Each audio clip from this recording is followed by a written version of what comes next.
काम क्रोध संगत दुर्जन की, तांते अहनिस फागो रहाओ। दुख सुख दोनों सम कर जाने, और मान अपमान। हरख सोगते रहे नियारो, तिन जग तत् पछाना। उस्तत निंदा दो त्यागै, खोजै पद निर्बाना।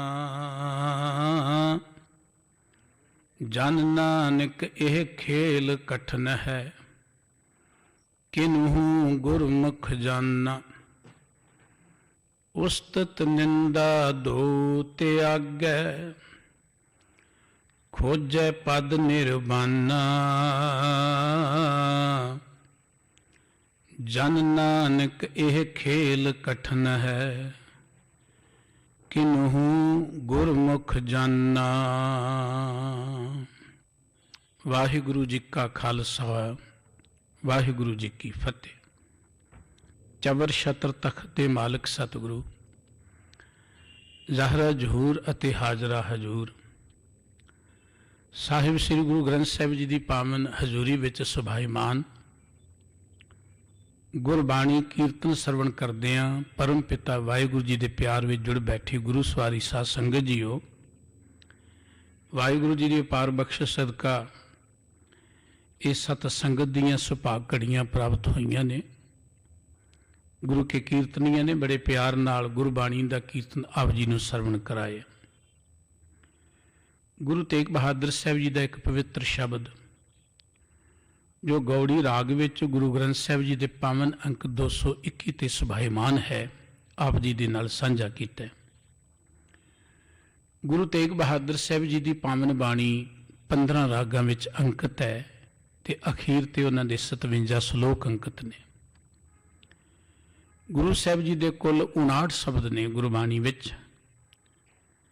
ज़्यादातर साडे मनां अंदर एक ख्याल बनिया होया है कि गुरु तेग बहादुर साहब जी की बाणी जिहड़ी है ना वो निराशता वाली है जां दुनिया तो तोड़न वाली है। दरअसल जो गुरबाणी का पद्धर है, जो गुरबाणी का थीम है, उन्होंने असीं कदी समझण वाले पासे नहीं जाते।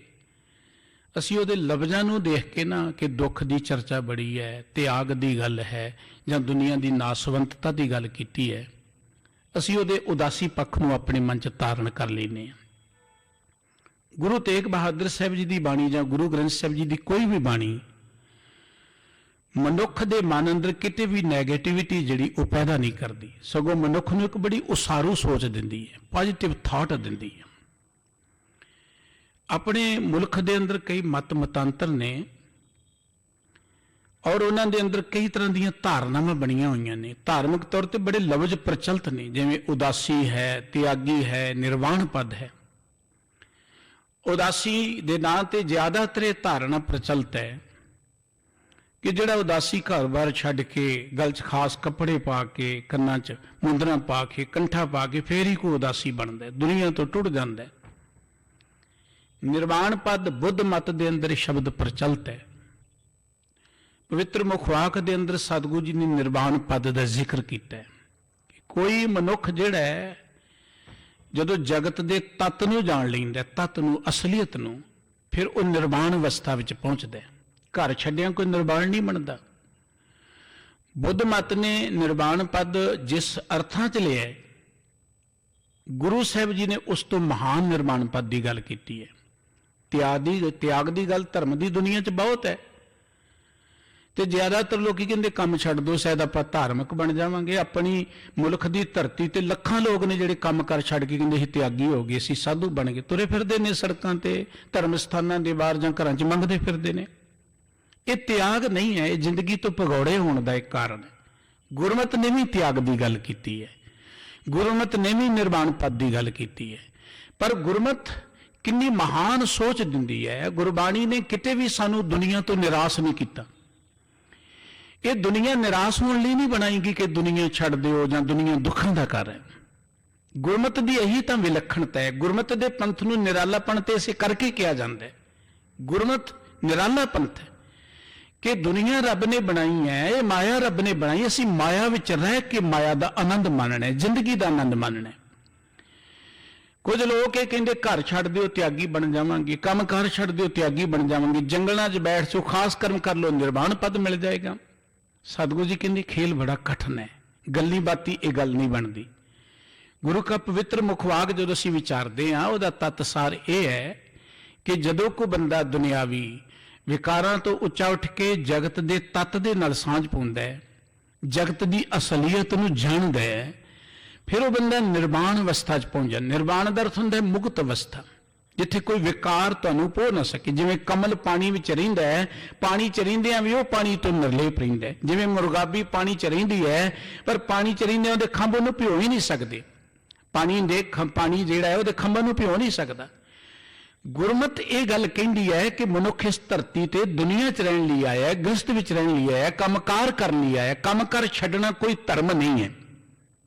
सतगुरु गुरु तेग बहादुर साहब जी महाराज जिन्हां दी शताब्दी गुरु की संगतां इस वरे मना रही ने, उस महान सतगुरु जी का बड़ा महान उत्तम शब्द है, धर्म की दुनिया च त्याग की गल की जाती है।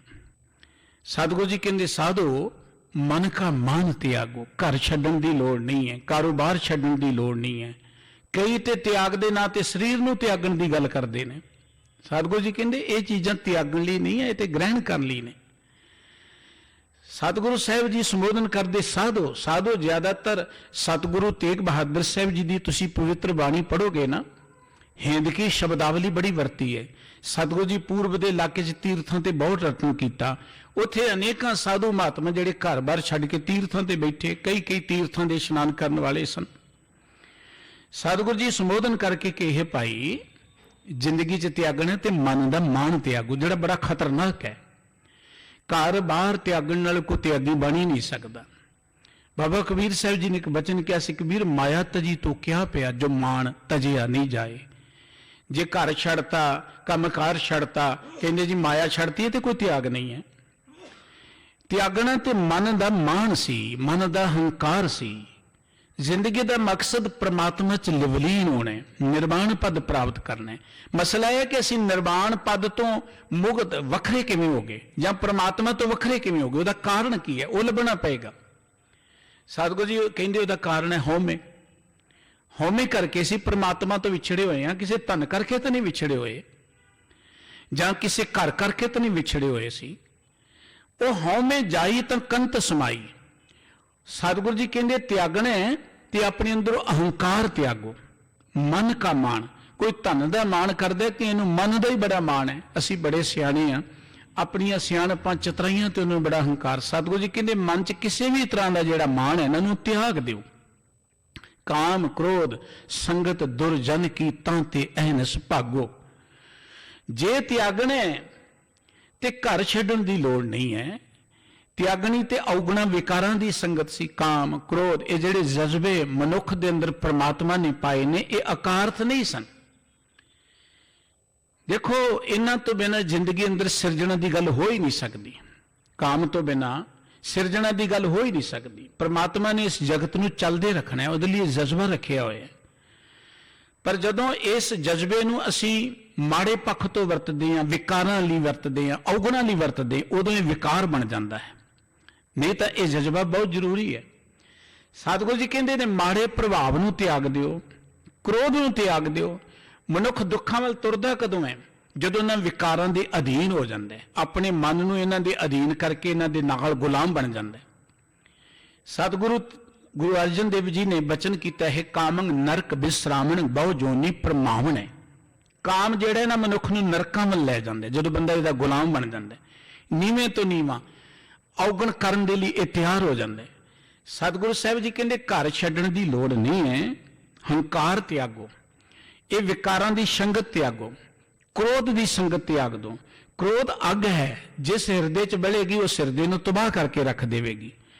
हुण धर्म की दुनिया च असीं नज़र मारते हैं, बड़े बड़े तपस्वियों का इतिहास पढ़ के देख लो कि फलाना तपस्वी गुस्से च आ गया, उन्हें अपनी जटां पुट्टी और उहदे चों एक बलाज ही निकली, दूजे गल पई। तपस्वी ने गुस्से च आके किसी दियां कुलां दा नाश कर दिता। जे घर छड्ड के भी क्रोध आना है तो फिर घर छड्डण दा लाभ की होया?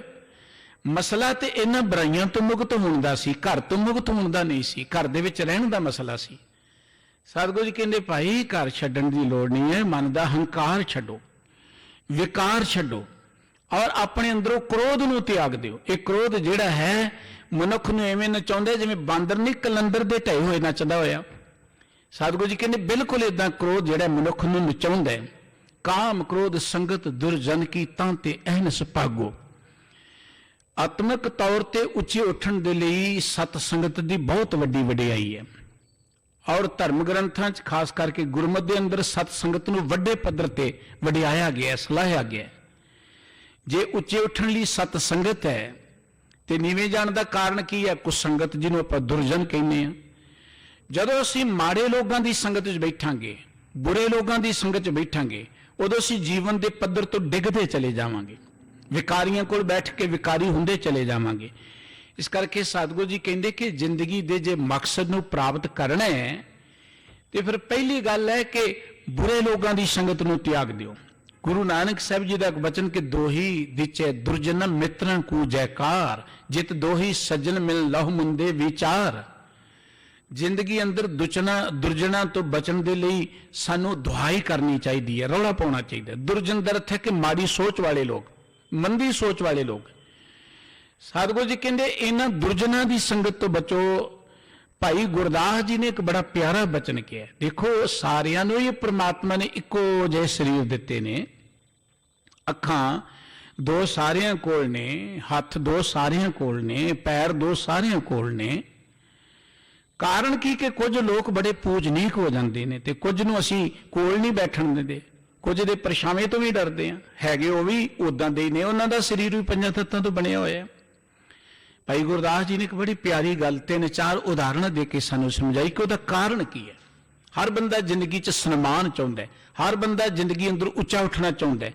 उच्चे उठना तरक्की करना मनुख की ड्यूटी भी है, मनुख का अधिकार भी है। मनुख इस धरती ते तरक्की करने लिए आया, कोई बैठण लिए नहीं आया, विकास करने लिए आया। वो विकास कला शरीरक जां संसारक नहीं है, आत्मक विकास की भी गल है। हर मनुख नूं विकास जां तरक्की करने का अधिकार है, पर आपां जिंदगी च ढिंडी कला वाल जां नीवें पासे जांदे कदों आ? जदों साडी सोसाइटी माड़ी हो जाती है। भाई गुरदास जी कहणगे कुछ लोगों नूं असीं बड़ा सन्मानदे हां, कईयां दा बड़ा अपमान हुंदा है, किते भी बैठण को बैठण नहीं दिंदा। कोल कारण की है? उन्होंने दो तीन बड़ियां सोहणियां उदाहरणां दे के समझाया। कहणगे काहू दशा की पवन गवन कै वरखा है, काहू दशा की पवन बादर बिलात है। सतगुरु जी कहंदे दुर्जनां दी संगत तो बचो। दुर्जनां दी संगत असर की पाउंदी मनुख दे उपर। भाई गुरदास जी कहंदे किसी पासों हवा आए, बदल आ जांदे ने, मींह पैंदा है, जी जन सब सुखी वसाया। बनस्पति मौलदी है, दुनिया बड़ी सुखी हुंदी मींह पै जाए तां। पर किसी पासे दी हवा आउंदी है ते आए बदलां नूं उड़ा के लै जांदी, औड़ लगदी है, मींह पैंदा ही नहीं है। हवावां तो ही बजुर्ग अंदाजा लगा लेंदे सन कदी हवा देख के कि इह हवा चल रही है, मींह आएगा, ये हुण पछों आ रही है, ये हुण पुरा आ रहा है, इहदा प्रभाव बजुर्ग जानते सन। वो अज दे विग्यानकां तो बहुत ज्यादा सियाणे सन। भाई साहब जी कहंदे किसी पासे दी हवा चले, बदल आउंदे ने, मींह पैंदा है, दुनिया सुखी वसदी। किसी पासे दी हवा आउंदी बदलां नूं उड़ा के लै जांदी है, मींह पैंदा ही नहीं है। हवा तो इक्को जी है ना, उसदी डायरैक्शन बदली, उसदी दिशा बदली, उसदा प्रभाव बदल गया। काहू ग्रह की अगन भवन पाक सिद्ध होत, काहू ग्रह की अगन भवन जलात है। अग असीं घरां च बालदे हां, उन्हां तरह तरह के पकवान तैयार करते, भोजन तैयार करते हैं, आप भी छकते, आए हुए अतिथियों को छकाउने हैं। पर उही अग किसी कमले के हत्थां च आ जाए तो वह घर नूं साड़ के सुआह करदा। अग तो कोई है जिद भोजन तैयार करते हैं, इंडस्ट्रियां फैक्ट्रियां च अग चलती, किडे किडे वड्डे कारोबार चलते हैं अग दे नाल। हुण किसी थां ते मूर्ख दे हत्थां आ गई, उन्हें घर नूं अग नूं ला के साड़ दिता। अग तो इक्को ही है ना, पर अग किन्ना हत्थां च है, उहदा प्रभाव उहदे ते निर्भर करदा है। माड़े हत्थां च अग आई तो वह साड़न का तबाही का कारण बन गई। चंगे हत्थां च अग आई तो उहदे तो आपां कई सुखां दे साधन तैयार कर ले, कई उहदे तो सुख लै ले। काहू जल पान किए रहत अरोग देही, काहू जल पान गात बिरथा बिल्लात है। कई थां दा पानी पीओ, वह बड़ा तंदुरुस्ती दिंदा है, ਕਈ ਥਾਂ ਦਾ ਪਾਣੀ ਪੀਓ, ਉਹ ਸਰੀਰ 'ਚ ਰੋਗ ਪੈਦਾ ਕਰਦਾ ਹੈ, ਬਿਮਾਰੀਆਂ ਪੈਦਾ ਕਰਦਾ ਹੈ। ਉਹ ਪਾਣੀ ਦਾ ਕਸੂਰ ਕੋਈ ਨਹੀਂ ਹੈ। ਇਹ ਮਸਲਾ ਹੈ ਕਿ ਉਸ ਇਲਾਕੇ 'ਚ ਲੋਕ ਕਿਹੋ ਜਿਹੇ ਰਹਿੰਦੇ ਨੇ। ਜਿਹੋ ਜਿਹੇ ਨੇਚਰ ਦੇ ਲੋਕ ਨੇ, ਉਹੋ ਜਿਹਾ ਹੀ ਪਾਣੀ ਦਾ ਪ੍ਰਭਾਵ ਬਣ ਜਾਏਗਾ। ਉਦਾਹਰਨ ਦੇ ਤੌਰ ਤੇ ਹੁਣ ਪਹਾੜਾਂ ਚੱਲ ਜਾਈਏ, ਜੰਗਲਾਂ ਚੱਲ ਜਾਈਏ, ਪਾਣੀ ਵਧੀਆ ਹੁੰਦਾ ਹੈ, ਤੇ ਆਪਣੇ ਸ਼ਹਿਰ 'ਚ ਆ ਜਾਓ ਤੇ ਆਪਾਂ ਕਹਿੰਦੇ ਪਾਣੀ ਪੀਣਾ ਹੀ ਨਹੀਂ, ਫਿਲਟਰ ਕਰਕੇ ਪੀਓ। ਇਹਦਾ ਮਤਲਬ ਕਿ ਇੱਥੇ ਚੰਗੀ ਸੋਚ ਵਾਲੇ ਲੋਕ ਨਹੀਂ ਰਹਿ ਰਹੇ, ਇਹਨਾਂ ਨੇ ਪਾਣੀ ਗੰਦਾ ਕਰ ਦਿੱਤਾ। ਪਾਣੀ ਕੁਦਰਤ ਨੇ ਗੰਦਾ ਨਹੀਂ ਕੀਤਾ, ਪਾਣੀ ਤੇ ਬਹੁਤ ਵਧੀਆ ਬਣਾਇਆ ਪ੍ਰਕਿਰਤੀ ਨੇ, ਪਰ ਜਿਹੋ ਜਿਹੇ ਲੋਕਾਂ ਦੀ ਸੰਗਤ ਮਿਲੀ, ਜਿਹੋ ਜਿਹੀ ਧਰਤੀ ਮਿਲੀ, ਪਾਣੀ ਉਹੋ ਜਿਹਾ ਬਣ ਗਿਆ। ਹੁਣ ਸਾਡੀ ਸੋਚ ਪੈਸਾ ਹੀ ਆ ਕਿ ਪੈਸਾ ਹੋਣਾ ਚਾਹੀਦਾ, ਪੈਸਾ ਕਮਾਉਣ ਲਈ ਫੈਕਟਰੀ ਲਾ ਲਓ, ਪਾਣੀ ਗੰਦਾ ਧਰਤੀ 'ਚ ਪਾ ਦਿਓ, ਕਿਹੜਾ ਕਿਸੇ ਨੇ ਦੇਖਣਾ? ਰੋਗ ਪੈਦਾ ਹੋਣੇ ਸ਼ੁਰੂ ਹੋ ਗਏ। ਪਾਣੀ ਇੱਕੋ ਹੀ ਹੈ। ਪਾਣੀ ਨੂੰ ਜਿਹੋ ਜਿਹੇ ਲੋਕਾਂ ਦੀ ਸੰਗਤ ਮਿਲੇਗੀ, ਜਿਹੋ ਜਿਹੀ ਧਰਤੀ ਦੀ ਸੰਗਤ ਮਿਲੇਗੀ, ਉਹ ਜਿਹਾ ਪਾਣੀ ਦਾ ਪ੍ਰਭਾਵ ਬਣ ਜਾਏਗਾ। ਪਾਣੀ ਮਾੜਾ ਨਹੀਂ ਰੱਬ ਨੇ ਬਣਾਇਆ, ਪਾਣੀ ਬਹੁਤ ਵਧੀਆ ਬਣਾਇਆ। ਕਹਿਣ ਲੱਗੇ ਅੱਗ ਇੱਕੋ ਜਿਹੀ ਹੈ, ਪਰ ਅੱਗ ਜਿਹੋ ਜਿਹੇ ਹੱਥਾਂ 'ਚ ਜਾਏਗੀ ਉਹੋ ਜਿਹਾ ਪ੍ਰਭਾਵ ਬਣ ਜਾਏਗਾ। ਹਵਾ ਇੱਕੋ ਜਿਹੀ ਹੈ, ਹਵਾ ਨੂੰ ਜਿਹੋ ਜਿਹੀ ਡਾਇਰੈਕਸ਼ਨ ਮਿਲੇਗੀ, ਦਿਸ਼ਾ ਮਿਲੇਗੀ, ਉਹ ਜਿਹਾ ਉਹਦਾ ਪ੍ਰਭਾਵ ਬਣ ਜਾਏਗਾ। ਮਨੁੱਖ ਵੀ ਸਾਰੇ ਇੱਕੋ ਜਿਹੇ ਬਣਾਏ ਨੇ ਰੱਬ ਨੇ, ਕੋਈ ਮਾੜਾ ਨਹੀਂ ਬਣਾਇਆ। ਜਦੋਂ ਬੱਚਾ ਜਨਮਦੇ ਨਾ, ਸਾਰੇ ਬੱਚੇ ਇੱਕੋ ਜਿਹੇ ਹੁੰਦੇ ਨੇ, ਹੱਸੂ ਹੱਸੂ ਕਰਦੇ ਨੇ, ਚਿਹਰਾ ਬੜਾ ਸੋਹਣਾ ਉਹਨਾਂ ਦਾ, ਚੰਦਰਮਾ ਵਾਂਗੂ ਸੋਹਣਾ ਲੱਗਦਾ, ਖਿੜਿਆ ਹੁੰਦਾ ਹੈ, ਕੋਈ ਬੱਚਾ ਮਾੜਾ ਨਹੀਂ ਹੁੰਦਾ। ਪਰ ਜਿਹੋ ਜਿਹੀ ਉਹਨਾਂ ਨੂੰ ਸੰਗਤ, ਜਿਹੋ ਜਿਹੀ ਉਹਨਾਂ ਨੂੰ ਸੁਸਾਇਟੀ ਮਿਲਦੀ ਹੈ, ਪਰਿਵਾਰ 'ਚ ਜਿਨ੍ਹਾਂ ਦੀ ਉਹਨਾਂ ਦੀ ਪਾਲਣਾ ਪੋਸ਼ਣ ਹੁੰਦੀ, ਉਹ ਜਿਹਾ ਉਹਨਾਂ ਦਾ ਅਸਰ ਬਣ ਜਾਂਦਾ ਹੈ। ਕਹਿਣ ਲੱਗੇ ਕਾਹੂ ਕੀ ਸੰਗਤ ਮਿਲ ਜੀਵਨ ਮੁਕਤ ਹੋਤ, ਕਾਹੂ ਕੀ ਸੰਗਤ ਮਿਲ ਜਮਪੁਰ ਜਾਤ ਹੈ। ਕਿਸੇ ਥਾਂ ਦੀ ਸੰਗਤ 'ਚ ਬੈਠੋ ਤੇ ਤੁਸੀਂ ਜਿਉਂਦੇ ਹੀ ਮੁਕਤ ਹੋ ਜਾਂਦੇ ਹੋ। ਉਹ ਉਡੀਕਣ ਦੀ ਲੋੜ ਨਹੀਂ ਕੋਈ ਸਾਡੇ ਲਈ ਅਰਦਾਸ ਕਰੇ ਕਿ ਸਾਨੂੰ ਮੁਕਤੀ ਮਿਲੇ ਜੀ, ਮਰਨ ਤੋਂ ਬਾਅਦ ਮੁਕਤੀ ਦੇ ਦਿਓ, ਚਰਨਾਂ 'ਚ ਨਿਵਾਸ ਕਰ ਦਿਓ। ਇਹ ਉਡੀਕਣ ਦੀ ਲੋੜ ਨਹੀਂ ਹੈ। ਉਹ ਸੰਗਤ ਹੈ ਜਿਹਨੇ ਤੁਹਾਨੂੰ ਜਿਉਂਦੇ ਮੁਕਤ ਕਰਨਾ ਹੈ। ਸੰਗਤ ਹੈ ਜਿਹਨੇ ਤੁਹਾਨੂੰ ਦੁੱਖਾਂ ਤੋਂ, ਚਿੰਤਾ ਤੋਂ, ਵਿਕਾਰਾਂ ਤੋਂ, ਬੁਰਾਈਆਂ ਤੋਂ ਮੁਕਤ ਕਰਨਾ ਹੈ। ਕਾਹੂ ਕੀ ਸੰਗਤ ਮਿਲ ਜਮਪੁਰ ਜਾਤ ਹੈ। ਕਿਸੇ ਥਾਂ ਦੀ ਸੰਗਤ 'ਚ ਬੈਠੋ, ਜਿਉਂਦੇ ਹੀ ਜਮਪੁਰੀ ਨੂੰ ਤੁਸੀਂ ਤੁਰ ਪਾਓਗੇ। ਜਿੰਦੇ ਹੀ ਚਿੰਤਾਵਾਂ ਪੈਦਾ ਹੋ ਜਾਣਗੀਆਂ, ਵਿਕਾਰ ਪੈਦਾ ਹੋ ਜਾਣਗੇ। ਸਤਿਗੁਰੂ ਜੀ ਕਹਿੰਦੇ ਜੇ ਤਿਆਗਣਾ ਹੀ ਹੈ ਨਾ, ਤੇ ਦੁਰਜਨ ਦੀ ਸੰਗਤ ਨੂੰ ਤਿਆਗ ਦਿਓ, ਮਾੜੇ ਲੋਕਾਂ ਦੀ ਸੰਗਤ ਨੂੰ ਤਿਆਗ ਦਿਓ। ਜ਼ਿੰਦਗੀ ਦਾ ਮਕਸਦ ਹੈ ਨਿਰਵਾਣ ਪਦ ਪ੍ਰਾਪਤ ਕਰਨਾ, ਮੁਕਤੀ, ਜਿਹਨੂੰ ਆਪਾਂ ਕਹਿੰਦੇ ਆ ਪਰਮਾਤਮਾ 'ਚ ਲਿਵਲੀਨ ਹੋਣਾ। ਤੇ ਸਤਿਗੁਰੂ ਜੀ ਕਹਿੰਦੇ ਉਹਦੇ ਲਈ ਘਰ ਛੱਡਣ ਦੀ ਲੋੜ ਨਹੀਂ, ਉਹਦੇ ਲਈ ਕੋਈ ਕੰਮ ਧੰਦੇ ਛੱਡਣ ਦੀ ਲੋੜ ਨਹੀਂ, ਉਹਦੇ ਲਈ ਪਰਿਵਾਰ ਛੱਡਣ ਦੀ ਲੋੜ ਨਹੀਂ ਹੈ। ਉਹਦੀ ਲੋੜ ਹੈ ਆਪਣੀ ਜ਼ਿੰਦਗੀ 'ਚੋਂ ਅਹੰਕਾਰ ਛੱਡਣ ਦੀ, ਉਹਦੇ ਦੀ ਲੋੜ ਹੈ ਆਪਣੀ ਜ਼ਿੰਦਗੀ ਦੇ ਅੰਦਰੋਂ ਵਿਕਾਰ ਛੱਡਣ ਦੀ, ਉਹਦੇ ਦੀ ਲੋੜ ਹੈ ਆਪਣੀ ਜ਼ਿੰਦਗੀ ਅੰਦਰੋਂ ਬੁਰੇ ਲੋਕਾਂ ਦੀ ਸੰਗਤ ਛੱਡਣ ਦੀ। ਜਦੋਂ ਮਨੁੱਖ ਇਹਨਾਂ ਬੁਰਾਈਆਂ ਨੂੰ ਛੱਡਦਾ ਹੈ, ਸਤ ਸੰਗਤ ਵਿੱਚ ਆਉਂਦਾ ਹੈ, ਤੇ ਉਹਦੀ ਸੁਰਤ ਦਾ ਇੱਕ ਲੈਵਲ ਬਣਦਾ ਹੈ। ਤੁਸੀਂ ਮਾੜੇ ਲੋਕਾਂ 'ਚ ਬੈਠੋਗੇ, ਤੁਹਾਡੀ ਸੁਰਤ ਦਾ ਇੱਕ ਪੱਧਰ ਬਣੇਗਾ। ਤੁਸੀਂ ਚੰਗੇ ਲੋਕਾਂ ਜਾਓਗੇ, ਉਦਾਹਰਨ ਦੇ ਤੌਰ ਤੇ ਬੱਚਾ ਸਕੂਲ ਕਾਲਜ ਜਾਂਦਾ ਹੈ, ਉਹਦੀ ਸੁਰਤ ਦਾ ਇੱਕ ਲੈਵਲ ਬਣਦਾ ਜਾਂਦਾ। ਆਮ ਲੋਕਾਂ ਤੋਂ ਇੰਟੈਲੀਜੈਂਟ ਹੋਈ ਜਾਂਦਾ ਹੈ। ਕੋਈ ਮੈਡੀਕਲ ਕਾਲਜ ਜਾਂਦਾ, ਉਹਨੂੰ ਮੈਡੀਕਲ ਪੱਖ ਦਾ ਗਿਆਨ ਹੋਈ ਚਲੀ ਜਾਂਦਾ ਹੈ। ਕੋਈ ਇੰਜੀਨੀਅਰਿੰਗ ਕਾਲਜ ਜਾਂਦਾ, ਉਹ ਇਸ ਲਾਈਨ ਤੋਂ ਡਿਵੈਲਪ ਹੋਈ ਚਲਿਆ ਜਾਂਦਾ ਹੈ। ਜਿਸ ਤਰ੍ਹਾਂ ਦੇ ਅਦਾਰੇ 'ਚ ਕੋਈ ਕੰਟੀਨਿਊ ਜਾਂਦਾ ਰਹੇਗਾ, ਉਦਾਂ ਦੀ ਉਹਦੀ ਸੁਰਤ ਬਣਦੀ ਚਲੀ ਜਾਏਗੀ। ਹੁਣ ਦੁਰਜਨਾਂ ਦੀ ਸੰਗਤ ਵਿੱਚ ਜਾਵਾਂਗੇ ਤੇ ਫਿਰ ਕੀ ਹੋਏਗਾ? ਨਿੱਕੀ ਨਿੱਕੀ ਗੱਲ ਤੇ ਅਸੀਂ ਦੁੱਖ ਸੁੱਖ ਨੂੰ ਫੀਲ ਕਰਾਂਗੇ, ਮਹਿਸੂਸ ਕਰਾਂਗੇ, ਹਰ ਚੀਜ਼ ਜਿਹੜੀ ਸਾਡੇ ਤੇ ਅਸਰ ਪਾਏਗੀ। ਪਰ ਜਦੋਂ ਦੁਰਜਨ ਦੀ ਸੰਗਤ ਨੂੰ ਤਿਆਗ ਦਿੱਤਾ, ਫਿਰ ਸਤਿਗੁਰੂ ਜੀ ਕਹਿੰਦੇ ਦੁੱਖ ਸੁੱਖ ਦੋਨੋਂ ਸਮ ਕਰ ਜਾਣੇ ਔਰ ਮਾਨ ਅਪਮਾਨ। ਮਨੁੱਖ ਫਿਰ ਦੁੱਖ ਸੁੱਖ ਨੂੰ ਬਰਾਬਰ ਸਮਝਦਾ ਹੈ। ਸਤ ਸੰਗਤ ਸਾਡੇ ਅੰਦਰ ਇੱਕ ਮਨੋਬਲ ਪੈਦਾ ਕਰਦੀ ਹੈ। ਸਤ ਸੰਗਤ ਸਾਡੇ ਅੰਦਰ ਇੱਕ ਉਹ ਸੋਚ ਪੈਦਾ ਕਰਦੀ ਹੈ ਜਿੱਥੇ ਜਾ ਕੇ ਮਨੁੱਖ ਨੂੰ ਰੱਬ ਦੀ ਰਜ਼ਾ ਦਾ ਪਤਾ ਲੱਗਦਾ ਹੈ, ਰੱਬ ਦੇ ਭਾਣੇ ਦਾ ਪਤਾ ਲੱਗਦਾ ਹੈ। ਤੇ ਸਤਿਗੁਰੂ ਸਾਹਿਬ ਜੀ ਕਹਿੰਦੇ ਨੇ ਉੱਥੇ ਜਾ ਕੇ ਬੰਦਾ ਦੁੱਖ ਸੁੱਖ ਦੋਨੋਂ ਸਮ ਕਰ ਜਾਣੇ। ਉਹ ਦੁੱਖ ਤੇ ਸੁੱਖ ਨੂੰ ਪ੍ਰਮਾਤਮਾ ਦੀ ਰਜ਼ਾ ਸਮਝਦਾ ਹੈ, ਉਹ ਦੁੱਖ ਸੁੱਖ ਨੂੰ ਰੱਬ ਦੀ ਦਾਤ ਸਮਝਦਾ ਹੈ।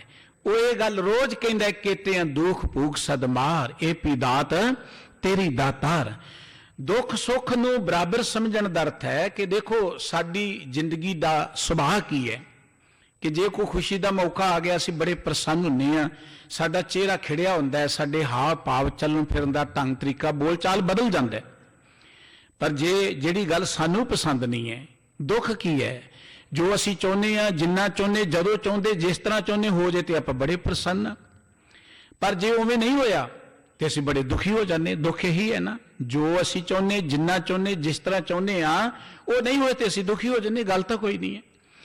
ਲੇਕਿਨ ਜਿਹੜਾ ਸਤ ਸੰਗਤ ਦੇ ਰਾਹੀਂ ਪ੍ਰਮਾਤਮਾ ਦੇ ਪਿਆਰ ਵਿੱਚ ਜੁੜਿਆ ਹੋਇਆ ਵਿਅਕਤੀ ਹੈ, ਉਹ ਆਪਣੀ ਜ਼ਿੰਦਗੀ 'ਚ ਹਰ ਗੱਲ ਨੂੰ ਰੱਬ ਦੀ ਰਜ਼ਾ ਸਮਝ ਕੇ ਚੱਲਦਾ ਹੈ, ਦੁੱਖ ਸੁੱਖ ਨੂੰ ਰੱਬ ਦੀ ਦਾਤ ਸਮਝਦਾ ਹੈ, ਉਹਦੇ ਲਈ ਬਰਾਬਰ ਹੈ। ਸਤਿਗੁਰੂ ਤੇਗ ਬਹਾਦਰ ਸਾਹਿਬ ਜੀ ਨੇ ਅਜਿਹੇ ਮਨੁੱਖ ਦੀ ਵਿਆਖਿਆ ਕੀਤੀ ਹੈ, ਸੋਰਠ ਰਾਗ ਜੋ ਨਰ ਦੁੱਖ ਮੈਂ ਦੁੱਖ ਨਹੀਂ ਮਾਨੇ। ਸਤਿਗੁਰੂ ਜੀ ਕਹਿੰਦੇ ਜਿਹੜਾ ਮਨੁੱਖ ਦੁੱਖ ਨੂੰ ਦੁੱਖ ਸਮਝਦਾ ਹੀ ਨਹੀਂ ਹੈ, ਉਹਨੂੰ ਰੱਬ ਦੀ ਰਜ਼ਾ ਸਮਝਦਾ ਹੈ। ਔਰ ਉਹ ਮਨੁੱਖ ਜਿਹੜਾ ਹੈ, ਸਤਿਗੁਰੂ ਜੀ ਕਹਿੰਦੇ ਦੁੱਖ ਸੁੱਖ ਦੋਨੋਂ ਸਮ ਕਰ ਜਾਣੇ, ਨਾਹੇ ਮਾਨ ਅਪਮਾਨਾ ਹਰ ਸੋਗ ਤੇ ਰਹੇ ਨਿਆਰੋ ਤਿੰਨ ਜਗ ਤਤ ਪਛਾਨਾ। ਉਸ ਮਨੁੱਖ ਨੇ ਜਗਤ ਦੇ ਅਸਲੀਅਤ ਨੂੰ ਜਾਣ ਲਿਆ, ਜਿਹੜਾ ਮਨੁੱਖ ਸਤ ਸੰਗਤ ਦੇ ਰਾਹੀਂ ਦੁੱਖ ਸੁੱਖ ਨੂੰ ਬਰਾਬਰ ਸਮਝਦਾ ਹੈ, ਮਾਨ ਅਪਮਾਨ ਉਹਦੇ ਲਈ ਬਰਾਬਰ ਹੈ, ਹਰਖ ਸੋਗ ਦੇ ਵਿੱਚ ਉਹਦੀ ਇੱਕੋ ਜਿਹੀ ਅਵਸਥਾ ਹੈ। ਕੋਈ ਖੁਸ਼ੀ ਦਾ ਮੌਕਾ ਆ ਗਿਆ, ਕੋਈ ਕੱਪੜਿਆਂ ਤੋਂ ਬਾਹਰ ਨਹੀਂ ਹੁੰਦਾ। ਜੇ ਕਿਤੇ ਜ਼ਿੰਦਗੀ ਅੰਦਰ ਉਹ ਗੱਲ ਜਿਹਨੂੰ ਆਪਾਂ ਗਮ ਕਹਿੰਦੇ ਆ ਗਿਆ, ਤਾਂ ਵੀ ਰੱਬ ਨੂੰ ਕੋਈ ਉਲਾਮੇ ਨਹੀਂ ਦਿੰਦਾ। ਸਾਡਾ ਸੁਭਾਅ ਜਿਹੜਾ ਹੈ, ਇਹਦਾ ਇੱਕ ਬੈਲੈਂਸ ਨਹੀਂ ਹੈ ਜ਼ਿੰਦਗੀ ਦੇ ਅੰਦਰ। ਸਾਡੀ ਜ਼ਿੰਦਗੀ 'ਚ ਉਤਰਾਅ ਚੜਾਅ ਆਉਂਦੇ ਰਹਿੰਦੇ ਨੇ। ਕਦੀ ਅਸੀਂ ਬੜੇ ਪ੍ਰਸੰਨ ਹੁੰਦੇ ਹਾਂ, ਬੜੇ ਖੁਸ਼ ਹੋ ਜਾਂਦੇ ਹਾਂ, ਬੜੇ ਦਿਆਲੂ ਹੋ ਜਾਂਦੇ ਹਾਂ। ਕਦੀ ਅਸੀਂ ਬੜੇ ਗਮਗੀਨ, ਬੜੇ ਅਸੀਂ ਸੰਕੀਰਣ ਤੇ ਬੜੀ ਸੌੜੀ ਸੋਚ ਵਾਲੇ ਬਣ ਜਾਂਦੇ ਹਾਂ। ਉਤਰਾਅ ਚੜਾਅ ਸਾਡੀ ਜ਼ਿੰਦਗੀ 'ਚ ਆਉਂਦਾ ਰਹਿੰਦਾ ਹੈ। ਇਹਦੇ ਉਤਰਾਅ ਚੜਾਅ ਤੋਂ ਉਲਟ ਜਿਹੜਾ ਬਚਨ ਸਾਨੂੰ ਦਿੱਤਾ ਸਤਿਗੁਰੂ ਜੀ ਨੇ, ਉਹ ਹੈ ਸਹਿਜ, ਜਿਹਨੂੰ ਆਪਾਂ ਕਹਿੰਦੇ ਬੈਲੈਂਸ, ਆਤਮਿਕ ਅਡੋਲਤਾ, ਜੀਵਨ ਦਾ ਇੱਕੋ ਪੱਧਰ ਰਹਿਣਾ। ਜੀਵਨ ਇੱਕ ਰਸ ਜ਼ਿੰਦਗੀ ਜਿਹੜੀ ਇੱਕ ਚਾਲ ਵਿੱਚ ਚੱਲਦੇ ਰਹਿਣਾ। ਜ਼ਿੰਦਗੀ 'ਚ ਖੁਸ਼ੀ ਦਾ ਸਮਾਂ ਆ ਜਾਏ ਤਾਂ ਵੀ ਉਹੀ ਰਸ ਹੈ। ਕੋਈ ਉਹ ਸਮਾਂ ਜਿਹਨੂੰ ਦੁਨੀਆ ਦੁੱਖ ਸਮਝਦੀ, ਔਖਾ ਸਮਾਂ ਆ ਜਾਏ ਤਾਂ ਵੀ ਇੱਕੋ ਰਸ। ਜ਼ਿੰਦਗੀ ਦਾ ਆਨੰਦ ਮਾਣਨ ਦੇ ਲਈ ਜ਼ਰੂਰੀ ਹੈ ਸਹਿਜ। ਤੇ ਸਤਿਗੁਰੂ ਸਾਹਿਬ ਜੀ ਕਹਿੰਦੇ ਜਿਹੜਾ ਬੰਦਾ ਜ਼ਿੰਦਗੀ ਅੰਦਰ ਦੁੱਖ ਸੁੱਖ ਦੋਨੋਂ ਸਮ ਕਰ ਜਾਣੇ, ਨਾਹੇ ਮਾਨ ਅਪਮਾਨਾ। ਕਿਸੇ ਨੇ ਸਤਿਕਾਰ ਦੇ ਤਾਂ ਕੋਈ ਅਸਰ ਨਹੀਂ ਹੈ, ਕਿਸੇ ਨੇ ਨਹੀਂ ਦਿੱਤਾ ਤਾਂ ਵੀ ਕੋਈ ਅਸਰ ਨਹੀਂ ਹੈ। ਸਾਡੇ ਤੇ ਪ੍ਰਭਾਵ ਪੈਂਦਾ ਹੈ, ਕਿਸੇ ਨੇ ਵਾਹ ਵਾਹ ਕਰਦੇ ਸੀ ਬੜੇ ਪ੍ਰਸੰਨਾ, ਸਾਡੇ ਚਿਹਰੇ ਤੇ ਰੌਣਕ ਜੀ ਆ ਜਾਂਦੀ, ਕੋਈ ਨਾ ਕਿ ਅਸੀਂ ਉਦਾਸ ਹੋ ਜਾਂਦੇ। ਇਹ ਸਾਡਾ ਦੁਨਿਆਵੀ ਲੋਕਾਂ ਦਾ ਸੁਭਾਅ ਹੈ। ਪਰ ਸਤਿਗੁਰੂ ਜੀ ਕਹਿੰਦੇ ਜਿਹੜਾ ਮਨੁੱਖ ਦੁੱਖ ਸੁੱਖ ਦੇ ਵਿੱਚ ਇੱਕ ਰਸ ਰਹਿੰਦਾ ਹੈ, ਜਿਹੜਾ ਮਨੁੱਖ ਮਾਨ ਅਪਮਾਨ ਨੂੰ ਬਰਾਬਰ ਸਮਝਦਾ ਹੈ, ਧੰਨ ਗੁਰੂ ਅਰਜਨ ਦੇਵ ਜੀ ਨੇ ਵੀ ਉਸ ਮਨੁੱਖ ਦੀ ਗੱਲ ਕੀਤੀ ਹੈ। ਜੈਸਾ ਹਰਖ ਤੈਸਾ ਅਸੋਗ, ਸਦਾ ਨੰਦ ਤੈ ਨਹੀਂ ਵਿਯੋਗ, ਤੈਸਾ ਸੁਰਨ ਤੈਸੀ ਉਸ ਮਾਟੀ, ਤੈਸਾ ਅੰਮ੍ਰਿਤ ਤੈਸੀ ਬਿਖਾਟੀ, ਤੈਸਾ ਰੰਗ ਤੈਸਾ ਰਾਜਾਨ, ਔਰ ਜੋ ਵਰਤਾਏ ਸਾਈ ਜੁਗਤ ਨਾਨਕ ਉਹ ਪੁਰਖ ਕਹੀ ਹੈ ਜੀਵਨ ਮੁਕਤ। ਜੋ ਪ੍ਰਮਾਤਮਾ ਕਰ ਰਿਹਾ ਹੈ ਉਹਦੇ ਅਨੁਸਾਰ ਉਹ ਜ਼ਿੰਦਗੀ 'ਚ ਇੱਕ ਰਸ ਰਹੇ। ਸਤਿਗੁਰੂ ਜੀ ਕਹਿੰਦੇ ਉਹ ਮਨੁੱਖ ਜੀਵਨ ਮੁਕਤ ਹੈ, ਨਿਰਵਾਣ ਪਦ ਹੈ। ਉਹਨੂੰ ਸਮਝੋ ਕਿ ਉੱਚੀ ਅਵਸਥਾ ਮਿਲ ਗਈ ਹੈ। ਨਿਰਵਾਣ ਪਦ ਕੋ ਕੱਪੜੇ ਪਾਉਣ ਨਾਲ ਨਹੀਂ ਮਿਲਣਾ, ਜਾਂ ਘਰ ਛੱਡਣ ਨਾਲ ਨਹੀਂ ਮਿਲਣਾ, ਜਾਂ ਕਿਸੇ ਥਾਂ ਤੇ ਬੈਠਣ ਨਾਲ ਨਹੀਂ ਮਿਲਣਾ। ਕਦੀ ਇਹ ਹੋਇਆ ਕਿ ਕੋਈ ਬੰਦਾ ਕਿ ਮੈਂ ਡਾਕਟਰ ਬਣਨਾ ਤੇ ਅਸੀਂ ਕਹੀ ਚੱਲ ਚਿੱਟਾ ਉਹ ਸਲਟ ਜੀ ਪਾ ਲਾ, ਗਲ 'ਚੋਂ ਡਾਕਟਰ ਵਾਲਾ ਔਜ਼ਾਰ ਲਟਾ ਲਾ ਤੇ ਕੋਲ ਤੂੰ ਟੇਬਲ ਤੇ ਬੈਠ ਕੇ ਬਹਿ ਜਾ, ਡਾਕਟਰ ਬਣ ਜਾਏਗਾ ਕੋਈ ਏਦਾਂ? ਕਦੀ ਹੋਇਆ ਕਿ ਕਿਸੇ ਨੇ ਇੰਜੀਨੀਅਰ ਬਣਨਾ ਤੇ ਅਸੀਂ ਕਹੀ ਕੋਲ ਤੂੰ ਹਥਿਆਰ ਰੱਖ ਲੈ ਤੂੰ ਇੰਜੀਨੀਅਰ ਬਣ ਜਾਏਗਾ? ਇਹ ਕਦੀ ਨਹੀਂ ਹੁੰਦਾ। ਉਹਦੇ ਲਈ ਕੋਈ ਸੁਰਤ ਦਾ ਲੈਵਲ ਹੁੰਦਾ। ਪਰ ਧਰਮ ਦੀ ਦੁਨੀਆ ਦੇ ਅੰਦਰ ਇਹ ਕੁਝ ਹੋ ਰਿਹਾ ਹੈ, ਜਿਵੇਂ ਸੰਤ ਬਣਨਾ, ਕੱਪੜੇ ਪਾ ਲਓ ਸੰਤ ਬਣ ਗਿਆ। ਕਿਸੇ ਖਾਸ ਥਾਂ ਤੇ ਖਾਸ ਮੁਦਰਾ 'ਚ ਬੈਠ ਜਾਓ ਤੇ ਆਪਾਂ ਕਹਿੰਦੇ ਬੜਾ ਤਗੜਾ ਭਗਤ ਬਣ ਗਿਆ ਤੇ ਰੱਬ ਦੀ ਬੰਦਗੀ ਬੜੀ ਕਰਦਾ। ਇਹ ਭਰਮ ਹੈ ਧਰਮ ਦੀ ਦੁਨੀਆ ਦੇ ਅੰਦਰ। ਨਿਰਵਾਣ ਪਦ ਨੂੰ ਵੀ ਇਦਾਂ ਹੀ ਲੋਕਾਂ ਨੇ ਲਿਆ ਕਿ ਘਰ ਛੱਡਾਂਗੇ ਨਿਰਵਾਣ ਪਦ ਵੀ ਮਿਲ ਜਾਏਗੀ, ਆਪਾਂ ਤੀਰਥਾਂ ਤੇ ਬੈਠਾਂਗੇ ਨਿਰਵਾਣ ਪਦ ਵੀ ਮਿਲ ਜਾਏਗੀ। ਤੀਰਥਾਂ ਤੇ ਬੈਠਣਾ ਸੀ, ਪਰ ਤੀਰਥਾਂ ਤੇ ਬੈਠਣਾ ਸੀ ਕੁਝ ਗਿਆਨ ਲੈਣ ਦੇ ਲਈ। ਗੁਰਮੰਦ ਨੇ ਤੀਰਥ ਕਿਹਾ ਹੀ ਸਤ ਸੰਗਤ ਨੂੰ ਹੈ, ਤੀਰਥ ਕਿਹਾ ਹੀ ਪ੍ਰਮਾਤਮਾ ਦੇ ਨਾਮ ਨੂੰ ਹੈ। ਸਤਿਗੁਰੂ ਜੀ ਕਹਿੰਦੇ ਇਹ ਸਤ ਸੰਗਤ ਤੀਰਥ ਹੈ। ਜੋ ਸੰਤ ਸਰੋਵਰ ਨਹਾਵੇ ਸੋ ਜਨ ਪਰਮਗਤ ਪਾਵੇ, ਮਰੇ ਨਾ ਆਵੇ ਜਾਈ। ਜਿਹੜਾ ਸਤ ਸੰਗਤ ਦੇ ਸਰੋਵਰ 'ਚ ਇਸ਼ਨਾਨ ਕਰਦਾ, ਦੇਖੋ ਬਾਹਰਲੇ ਸਰੋਵਰ ਤੇ ਸਰੀਰ ਦਾ ਇਸ਼ਨਾਨ ਹੋਣਾ ਹੈ, ਉਹ ਤੇ ਸਰੀਰ ਦੀ ਮੈਲ ਉਤਰੇਗੀ, ਉਦੋਂ ਵੱਧ ਕੁਝ ਨਹੀਂ ਹੋਣਾ। ਲੇਕਿਨ ਜਿੱਥੋਂ ਤੱਕ ਨਿਰਵਾਣ ਪਦ ਦਾ ਸੰਬੰਧ ਉਹ ਸਾਡੀ ਸੁਰਤ ਦੇ ਨਾਲ ਹੈ। ਸੁਰਤ ਨੇ ਹਰਖ ਸੋਗ ਤੋਂ, ਮਾਨ ਤੋਂ, ਉਸ ਨਿੰਦਾ ਤੋਂ ਉੱਚੇ ਉੱਠਣਾ, ਵਿਕਾਰਾਂ ਤੋਂ, ਬੁਰਾਈਆਂ ਤੋਂ ਉੱਚੇ ਉੱਠਣਾ। ਤੇ ਉਹ ਸੁਰਤ ਨੂੰ ਉੱਚੇ ਉੱਠਣ ਦੇ ਲਈ ਜ਼ਰੂਰੀ ਕਿ ਸੁਰਤ ਦੀ ਮੈਲ ਲੱਥੇ, ਸੁਰਤ ਕੋ ਹੌਲੀ ਫੁੱਲ ਹੋਵੇ। ਹੁਣ ਸੁਰਤ ਤੇ ਇੰਨਾ ਭਾਰ ਹੈ, ਇੰਨੀਆਂ ਚਿੰਤਾਵਾਂ ਨੇ ਸਾਡੀ ਸੁਰਤ ਦੇ ਵਿੱਚ, ਇੰਨੇ ਅਸੀਂ ਜੰਜਾਲ ਪਾਏ ਨੇ ਆਪਣੀ ਸੁਰਤ ਨੂੰ, ਇੰਨੇ ਬੰਧਨ ਪਾਏ ਨੇ ਸੁਰਤ ਨੂੰ, ਉਹ ਕਿੱਦਾਂ ਉੱਚੀ ਉੱਠ ਜਾਏਗੀ? ਉਹ ਬੰਧਨ ਤੋੜਨ ਦੇ ਲਈ ਸਤ ਸੰਗਤ ਵਿੱਚ ਆਉਣਾ ਹੈ। ਉਹ ਬੰਧਨ ਟੁੱਟਣੇ ਨੇ ਗਿਆਨ ਦੇ ਨਾਲ। ਉਹ ਬੰਧਨ ਕੋ ਨਾਤਿਆਂ ਨਹੀਂ ਟੁੱਟਣੇ, ਉਹ ਬੰਧਨ ਕੋ ਤੀਰਥਾਂ ਦਾ ਰਟਨ ਕੀਤਿਆਂ ਨਹੀਂ ਟੁੱਟਣੇ, ਜਾਂ ਕਿਸੇ ਖਾਸ ਥਾਂ ਤੇ ਬੈਠਿਆਂ ਨਹੀਂ ਟੁੱਟਣੇ, ਗਿਆਨ ਦੇ ਨਾਲ। ਸਤਿਗੁਰੂ ਜੀ ਕਹਿੰਦੇ ਜਦੋਂ ਕੋਈ ਦੁਰਜਨ ਦੀ ਸੰਗਤ ਤੇ ਆ ਕੇ ਸਤ ਸੰਗਤ ਨਾਲ ਸਾਂਝ ਪਾਉਂਦਾ ਹੈ, ਉਹਦੀ ਸੁਰਤ ਦਾ ਇੱਕ ਲੈਵਲ ਬਣਦਾ ਹੈ, ਦੁੱਖ ਸੁੱਖ ਦੋਨੋਂ ਸਮ ਕਰ ਜਾਣੇ ਔਰ ਮਾਨ ਅਪਮਾਨਾ। ਉਹ ਦੁੱਖ ਸੁੱਖ ਦੇ ਵਿੱਚ ਮਾਨ ਅਪਮਾਨ ਵਿੱਚ ਇੱਕ ਰਸ ਜ਼ਿੰਦਗੀ ਬਤੀਤ ਕਰਦਾ ਹੈ। ਉਹਦੇ ਤੇ ਕੋਈ ਪ੍ਰਭਾਵ ਨਹੀਂ ਪੈਂਦਾ, ਕੋਈ ਉਹਦੀ ਨਿੰਦਾ ਕਰ ਦੇਵੇ, ਕੋਈ ਉਹਦੀ ਉਸਤਤ ਕਰ ਦੇਵੇ, ਕੋਈ ਉਹਨੂੰ ਮਾਨ ਦੇ ਦੇਵੇ, ਕੋਈ ਉਹਨੂੰ ਅਪਮਾਨ ਦੇਵੇ, ਕੋਈ ਪ੍ਰਭਾਵ ਨਹੀਂ ਪੈਂਦਾ। ਹਰਖ ਸੋਗ ਤੇ ਰਹੇ ਨਿਆਰੋ ਤਿੰਨ ਜਗ ਤਤ ਪਛਾਨਾ। ਜਿਹੜਾ ਬੰਦਾ ਹਰਖ ਸੋਗ ਤੋਂ ਉੱਚਾ ਉੱਠ ਗਿਆ, ਦੇਖੋ ਇਹ ਦੁੱਖ ਸੁੱਖ ਹਰਖ ਸੋਗ ਹਰ ਮਨੁੱਖ ਦੀ ਜ਼ਿੰਦਗੀ 'ਚ ਆਉਣੇ ਨੇ। ਇਹ ਸੰਸਾਰ ਸਮੁੰਦਰ ਹੈ ਤੇ ਸਮੁੰਦਰ 'ਚ ਘੁੰਮਣ ਘੇਰੀਆਂ ਆਉਣੀਆਂ ਨੇ, ਸਮੁੰਦਰ ਦੇ ਵਿੱਚ ਲਹਿਰਾਂ ਉੱਠਣੀਆਂ ਨੇ, ਝੱਖੜ ਝੁਲਣੇ ਨੇ। ਇਹ ਸੰਸਾਰ ਦਾ ਸੁਭਾਵ ਹੈ, ਇਹ ਆਉਣੇ ਨੇ, ਹਰ ਮਨੁੱਖ ਦੀ ਜ਼ਿੰਦਗੀ 'ਚ ਆਉਂਦੇ ਨੇ।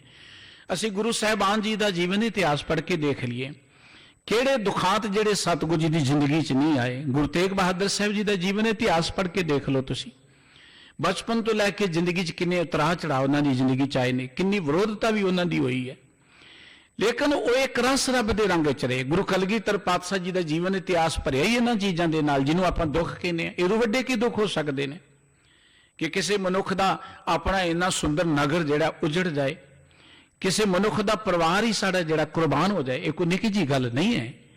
ਲੇਕਿਨ ਸਤਿਗੁਰੂ ਜੀ ਨੇ ਸਾਨੂੰ ਜੋ ਮਾਰਗ ਦਿੱਤਾ ਹੈ ਨਾ, ਉਹ ਪ੍ਰੈਕਟੀਕਲੀ ਮਾਰਗ ਦਿੱਤਾ ਹੈ। ਉਹ ਇਹ ਨਹੀਂ ਕਿ ਕਰਾਮਾਤ ਕਰੋ ਤੇ ਇਹ ਕੁਝ ਹੋ ਜਾਏਗਾ, ਫੂਕ ਮਾਰੋ ਤੇ ਇਹ ਕੁਝ ਹੋ ਜਾਏਗਾ, ਐ ਕੋਈ ਮੰਤਰ ਪੜੋ ਤੇ ਦੁੱਖ ਦੂਰ ਹੋ ਜਾਏਗਾ। ਇਹ ਮਾਰਗ ਗੁਰਮਤ ਦਾ ਨਹੀਂ ਹੈ। ਪਰ ਦਰਅਸਲ ਅਸੀਂ ਗੁਰਮਤ ਦੇ ਮਾਰਗ ਨੂੰ ਉਸ ਤਰੀਕੇ ਦੇ ਨਾਲ ਪੇਸ਼ ਕਰ ਰਹੇ ਹਾਂ। ਅਸੀਂ ਕਹਿੰਦੇ ਜੀ ਫਲਾਣੀ ਕਰਾਮਾਤ ਹੋ ਗਈ, ਦੁੱਖ ਦੂਰ ਹੋ ਗਿਆ, ਫਲਾਣੇ ਨੇ ਅਰਦਾਸ ਕੀਤੀ, ਦੁੱਖ ਦੂਰ ਹੋ ਗਿਆ। ਅਰਦਾਸ ਕਰਨੀ ਹੈ, ਪਰ ਅਰਦਾਸ ਤੇ ਕਰਨੀ ਸੀ ਗੁਰੂ ਦੀ ਬਖਸ਼ਿਸ਼ ਸਦਕਾ ਗਿਆਨ ਪ੍ਰਾਪਤ ਕਰਨ ਦੇ ਲਈ ਕਿ ਦੁੱਖ ਹੈ ਕੀ ਹੈ। ਪਰ ਗਿਆਨ ਪ੍ਰਾਪਤ ਕਰਨ ਲਈ ਜਾਂ ਗੁਰੂ ਦੀ ਬਖਸ਼ਿਸ਼ ਪ੍ਰਾਪਤ ਕਰਨ ਲਈ ਤੇ ਅਰਦਾਸ ਭਾਗਾਂ ਵਾਲੇ ਕਰਦੇ ਨੇ। ਨਹੀਂ ਤੇ ਜ਼ਿਆਦਾਤਰ ਸਾਨੂੰ ਇਹ ਕੁਝ ਚਾਹੀਦਾ ਹੈ, ਇਸ ਦੁੱਖ ਤੋਂ ਅਸੀਂ ਬਚ ਜਾਈਏ, ਇਸ ਬਿਮਾਰੀ ਤੋਂ ਅਸੀਂ ਬਚ ਜਾਈਏ, ਅਰਦਾਸ ਕਰਦੇ ਹਾਂ, ਚੰਗੀ ਗੱਲ ਹੈ। ਅਰਦਾਸ ਨਾਲ ਅੰਦਰੋਂ ਸਾਨੂੰ ਇੱਕ ਪਾਵਰ ਮਿਲਦੀ, ਗੁਰੂ ਦੀ ਬਖਸ਼ਿਸ਼ ਹੁੰਦੀ, ਜ਼ਰੂਰੀ ਹੈ। ਪਰ ਗੁਰਮਤ ਨੇ ਇਹੋ ਜਿਹਾ ਕੋਈ ਮਾਰਗ ਨਹੀਂ ਦਿੱਤਾ ਕਿ ਤੁਸੀਂ ਕੋਈ ਫੂਕ ਮਾਰੋ ਤੇ ਤੁਹਾਡੀ ਜ਼ਿੰਦਗੀ 'ਚੋਂ ਦੁੱਖ ਲਾਂਭੇ ਹੋ ਜਾਣ। ਇਹ ਤੇ ਇਵੇਂ ਹੈ ਜਿਵੇਂ ਕੋਈ ਬੱਚਾ ਹੈ ਨਾ ਪੜ੍ਹਦਾ। ਹੁਣ ਬੱਚੇ ਦੀ ਜ਼ਿੰਦਗੀ 'ਚ ਇਮਤਿਹਾਨ ਆਉਣੇ ਨੇ, ਜਿੰਨੇ ਇਮਤਿਹਾਨ ਪਾਸ ਕਰੇਗਾ ਉਹਨਾਂ ਉੱਚਾ ਉਹਦਾ ਲੈਵਲ ਹੁੰਦਾ ਚਲਿਆ ਜਾਏਗਾ, ਜਿੰਨੇ ਔਖੇ ਇਮਤਿਹਾਨ ਪਾਸ ਕਰੇਗਾ ਉਹਨਾਂ ਉਹ ਵੱਡਾ ਮਹਾਨ ਉੱਚਾ ਉੱਠਦਾ ਜਾਏਗਾ। ਹੁਣ ਜਿਹੜਾ ਕਹੇ ਕਿ ਇਮਤਿਹਾਨ ਆ ਗਿਆ ਅਰਦਾਸ ਕਰੋ ਕਿ ਇਮਤਿਹਾਨ ਹੋਏ ਨਾ, ਆਪਾਂ ਇੱਦਾਂ ਅੱਗੇ ਚੱਲ ਜਾਈਏ, ਉਹ ਕੀ ਬਣ ਜਾਏਗਾ ਭਲਾ? ਉਹ ਕੁਝ ਨਹੀਂ ਬਣ ਸਕੇਗਾ, ਉਹ ਫਿਰ ਇੱਦਾਂ ਹੀ ਰਹੇਗਾ। ਜਿਹੜਾ ਕਹੇਗਾ ਕਿ ਇਮਤਿਹਾਨ ਨਾ ਦੇਣਾ ਪਏ ਇਹਨਾਂ ਦਿਨਾਂ 'ਚ, ਸਕੂਲ ਹੀ ਬੰਦ ਹੋ ਜਾਣਾ ਜਾਂ ਇਹ ਇਮਤਿਹਾਨ ਹੀ ਰੱਦ ਹੋ ਜਾਣ, ਉਹ ਕੀ ਕਰੇਗਾ? ਅਸੀਂ ਜ਼ਿੰਦਗੀ 'ਚ ਇਹੀ ਕੁਝ ਚਾਹੁੰਦੇ ਕਿ ਇਮਤਿਹਾਨ ਰੱਦ ਹੋ ਜਾਣ, ਸਾਡੀ ਜ਼ਿੰਦਗੀ ਅੰਦਰੋਂ ਦੁੱਖ ਨਾ ਆਏ, ਕੋਈ ਇਹ ਚੀਜ਼ ਨਾ ਆਏ। ਲੇਕਿਨ ਸਤਿਗੁਰੂ ਸੱਚੇ ਪਾਤਸ਼ਾਹ ਜੀ ਨੇ ਤੇ ਕਿਤੇ ਇਹੋ ਜਿਹੀ ਕੋਈ ਗੱਲ ਨਹੀਂ ਕਹੀ। ਦੇਖੋ ਗੁਰੂ ਅਰਜਨ ਦੇਵ ਜੀ ਮਹਾਰਾਜ ਤਤੀ ਤਵੀ ਤੇ ਬੈਠੇ ਨੇ, ਗੁਰੂ ਤੇਗ ਬਹਾਦਰ ਸਾਹਿਬ ਜੀ ਨੇ ਸ਼ਹਾਦਤ ਦਿੱਤੀ ਹੈ। ਭਾਈ ਮਤੀ ਦਾਸ ਜੀ ਦੀ ਸ਼ਹਾਦਤ ਕੋਈ ਮਾਮੂਲੀ ਨਹੀਂ, ਆਰੇ ਨਾਲ ਕਿਸੇ ਨੂੰ ਚੀਰ ਦੇਣਾ, ਕਿਸੇ ਨੂੰ ਦੇਗ 'ਚ ਪਾ ਕੇ ਉਬਾਲ ਦੇਣਾ, ਕਿਸੇ ਨੂੰ ਰੂਹ 'ਚ ਬੰਨ ਕੇ ਸਾੜ ਦੇਣਾ, ਕਿੰਨੀਆਂ ਦਰਦਨਾਕ ਘਟਨਾਵਾਂ ਨੇ ਸਾਡੀ ਨਜ਼ਰ ਦੇ ਅੰਦਰ ਆਪਾਂ ਦੇਖਦੇ ਹਾਂ। ਲੇਕਿਨ ਸਤਿਗੁਰੂ ਜੀ ਨੇ ਜਾਂ ਸਤਿਗੁਰੂ ਜੀ ਦੇ ਸਿੱਖ ਨੇ ਕਿਤੇ ਨਹੀਂ ਕਿਹਾ ਕਿ ਮਹਾਰਾਜੇ ਹੁਣ ਜਲਾਲ ਪਿੱਛੇ ਹੋ ਜੇ ਜਾਂ ਅੱਗ ਬੁਝ ਜਾਏ, ਮੇਰੇ ਨਾਲ ਕੁਝ ਐਦਾਂ ਨਾ ਜਾਂ ਆਰਾ ਹੀ ਜਿਹੜਾ ਹੈ ਨਾ ਚੱਲੇ, ਇਦਾਂ ਦੀ ਕੋਈ ਅਰਦਾਸ ਨਹੀਂ ਕੀਤੀ। ਅਰਦਾਸ ਇਹ ਕੀਤੀ ਕਿ ਆਪਾਂ ਸਿੱਖੀ ਸਿਰਕ ਨੂੰ ਨਿਭਾ ਸਕੀਏ। ਸਤਿਗੁਰੂ ਜੀ ਨੇ ਜਨ ਨਾਨਕੇ ਖੇਲ ਕਠਨ ਹੈ, ਇਹ ਜਿਹੜਾ ਨਿਰਵਾਣ ਪਦ ਪ੍ਰਾਪਤ ਕਰਨਾ, ਰੱਬ ਦੀ ਬਖਸ਼ਿਸ਼ ਪ੍ਰਾਪਤ ਕਰਨਾ ਜਿਹੜੇ ਨਾ, ਬਾਬਾ ਕਬੀਰ ਸਾਹਿਬ ਜੀ ਨੇ ਇੱਕ ਬੜੀ ਪਿਆਰੀ ਗੱਲ ਕਹੀ ਸੀ, ਜਿਹੇ ਮਾਰਗ ਪੰਡਤ ਗਏ ਪਾਛੇ ਪਰੀ ਬਹੀਰ। ਜਿਸ ਮਾਰਗ ਤੇ ਕਰਮਕਾਂਡੀਆਂ ਨੇ ਤੁਰਦ ਤੇ ਭੀੜਾਂ ਹੀ ਲੱਗਦੀਆਂ ਨੇ, ਉੱਥੇ ਬੜੀ ਭੀੜ ਲੱਗਦੀ। ਜਿੱਥੇ ਕਰਮਕਾਂਡ ਦੀ ਗੱਲ ਹੋਏ ਕਿ ਇੱਥੇ 11 ਦਿਨ ਚੱਲ ਜਾਓ, ਮੱਥਾ ਟੇਕ ਲਓ, ਨੰਗੇ ਪੈਰੀਂ ਚੱਲ ਜਾਓ, ਇੱਥੇ ਇੰਨੇ ਪਾਠ ਕਰ ਲਓ, ਉੱਥੇ ਭੀੜ ਹੀ ਲੱਗੀ ਹੁੰਦੀ ਹੈ।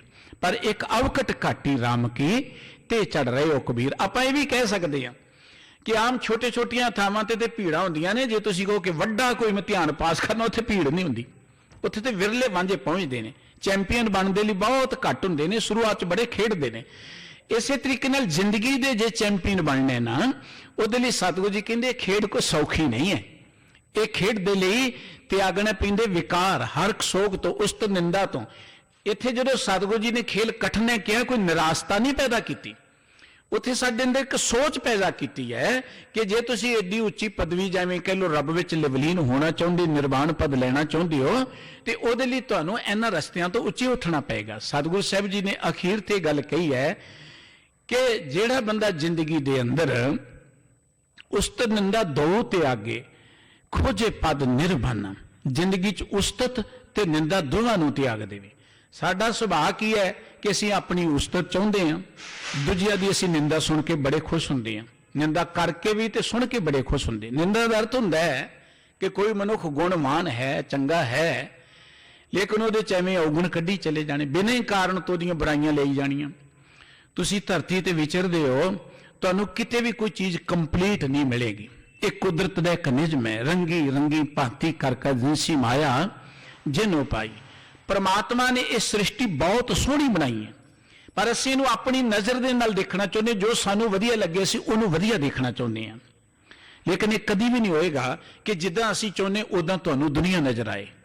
दुनिया तुसीं जिथे जाओगे तुहानूं गुण ते अवगुण दोवां दा सुमेल मिलेगा।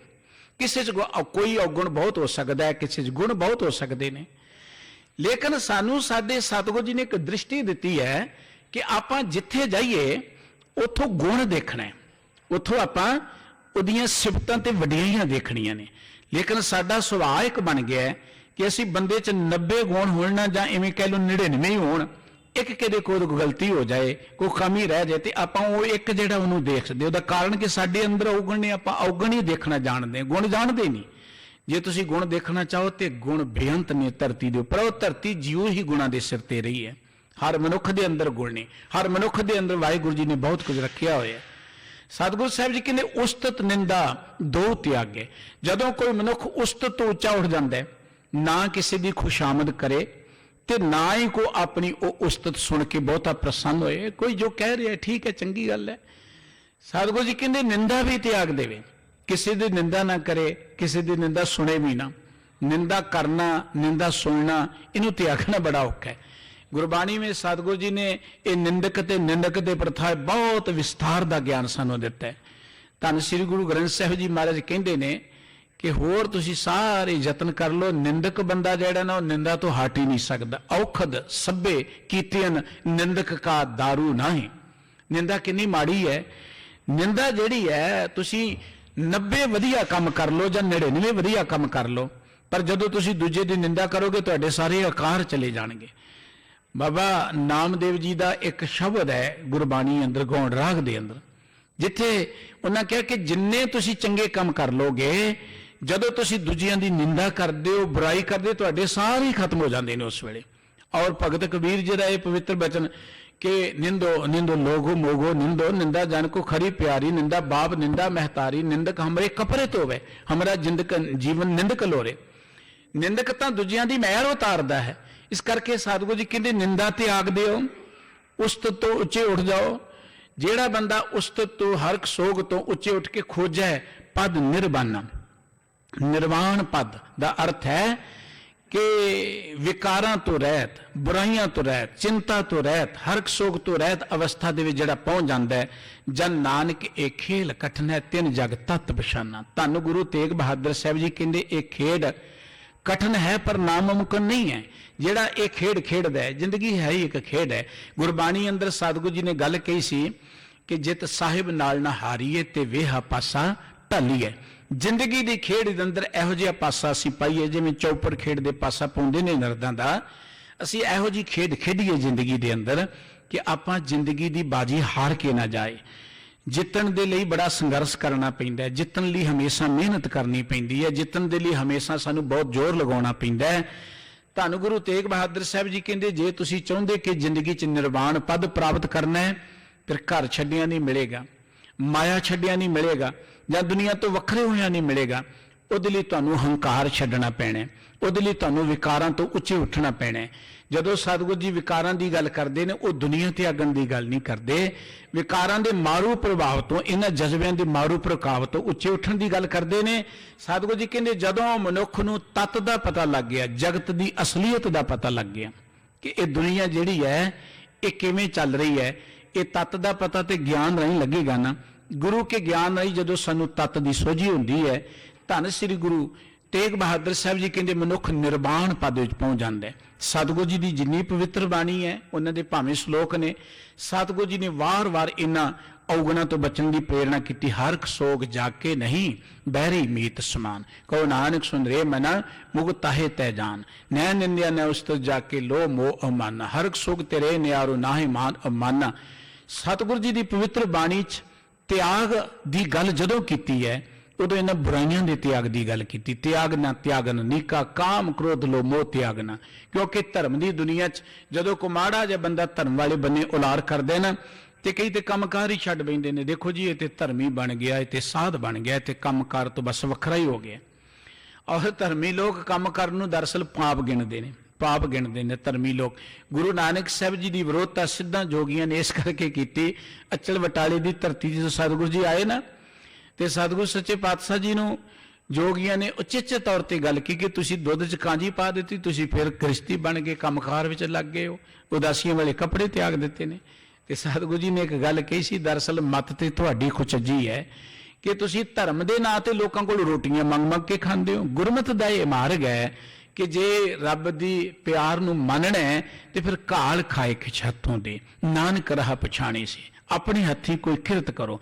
किरत जिथे आपां कोई दुनियावी तौर पर करदे, कोई दुकान करदा, कोई होर काम करदा, समाज की उसारी दे लई किरत दा अर्थ है जिहदे नाल अपने जीवन की, साडे आचार की, साडे समाज की उसारी हो सके। समाज की उसारी दे लई तुसीं जो कुछ भी करदे, भावें कलम नाल करदे हो, भावें किरपान नाल करदे हो, भावें हत्थ नाल करदे हो, वो किरत बन जांदा है। ते सतगुरु साहिब जी कहंदे किरत करो जिहदे नाल समाज उच्चा उठे, जिहदे नाल तुहाडे जीवन का पੱਧਰ उच्चा उठे। जे किरत नहीं करांगे आपां ते फिर आपां आत्मक तौर पर उच्चे नहीं उठ सकांगे। धन गुरु तेग बहादुर साहब जी का समुचा जीवन जिहड़ा है ना, वो त्याग दे नाल भरपूर है। वो गृहस्थी हुंदियां होइयां भी, एडा वड्डा कारोबार करदियां होइयां भी, आनंदपुर साहब नगर सतगुरु जी ने वसाया एडा वड्डा, और एडा वड्डा उन्होंने गुरमत का प्रचार किया। फिर भी उन्होंने सुरत का पੱਧਰ किजा उच्चा है कि दुनिया का कोई धन जां दुनिया का कोई रुतबा उन्होंने अपनी पकड़ च नहीं लै सकिया। सतगुरु सच्चे पातशाह जी बाबा बकाला साहब की धरती ते ने, गुरु हरकृष्ण साहब जी ने जदों दिल्ली तो यह गल की, बाबा बसे ग्राम बकाले, ऐ बचन सुन के कई आके अखौती गुरु बन के बैठ गए, मैं गुरु हाँ, मैं गुरु हाँ। पर उन्होंने गुरता गद्दी भी मिल गई, उन्होंने फिर भी मैं की गल नहीं की। किड्डा वड्डा त्याग है कि सब कुछ हुंदियां होइयां भी किसी चीज़ की पकड़ ना होना, इनू त्याग किया जाता है। घर छड्डना त्याग नहीं है, या दुनियादारी कामकार छड्डना त्याग नहीं है। धन गुरु तेग बहादुर साहब जी महाराज इस मुख वाक दे राही सानू निर्वाण पद प्राप्त करने की एक जुगत दस रहे ने कि वह जुगत यह है, जिंदगी अंदर हंकार त्याग दिओ, काम क्रोध की संगत तो उच्चे उठ जाओ, जिंदगी अंदर दुर्जना की संगत तो उच्चे उठ जाओ। तुसी दुर्जना की संगत माड़ी संगत कुछ संगत बैठोगे ना, बाबा कबीर साहब जी ने एक गल की, बासन कालो प्रसीए तौ कछ लागे दाग, काले भांडे दे कोल दे भी निकल जाओगे तो थोड़ा बहुता दाग तो लग ही जाना है, असर तुहाडे ते पैना ही है। जदों असीं कुसंगत दे कोलों दी भी निकलते हैं ना, वो साडे ते प्रभाव पाउंदी। रोज़ सतसंगत नाल सांझ पाउण दा अर्थ यह है, क्योंकि सतगुरु जी साडे जीवन के पੱਧਰ नूं उच्चा उठाउणा चाहुंदे ने। असीं इहो जी सुरत दे मालक बन जाइए कि दुनिया च असीं किसी भी थां ते, किसी भी माहौल च, किसी भी अवस्था च विचरीए, साडी सुरत डोले ना, घबराए ना, असीं अंदरों इन्ने दृढ़ हो जाइए। जिवें परमात्मा है ना, बाबा कबीर साहब जी ने गल की, तू मेरो मेर परब स्वामी ओट गही मैं तेरी, ना तुम डोलो ना हम गिरते रख लीनी हर मेरी। जिवें पर्बत डोलदा नहीं है, गुरमत सानू पर्बत वर्गे बनाउणा चाहुंदी है कि जिंदगी के हालात बदलते रहने ने। जिवें बेनती की, समुद्र च तां लहरां उठणियां ही ने, तरंगां आउणियां ने, घुम्मण घेरियां झक्खड़ चलणे ही ने, लेकिन समुद्र विच रह के कोई उन्हां लहरां च ना फसे, ये बहादरी है। ये नहीं कि कंढे ते खड़ा कहे जी मैनू पानी ने अपने च डुबोया ही नहीं है, ये कोई बहादरी नहीं।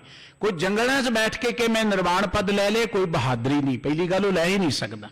निर्वाण पद तो यह है कि तुसी संसार च भी रहिंदे हो, तुसी किरत भी करते हो, दुनिया दी जिम्मेवारियां भी, रुतबियां ते भी बैठे हुए हो, सब कुछ करदे होया तुहाडी सुरत जिहड़ी है वो उच्ची उठ गई कि वाधे घाटे दा तुहाडे ते कोई असर ना पए, तुसी तां भी प्रसन्न रहो।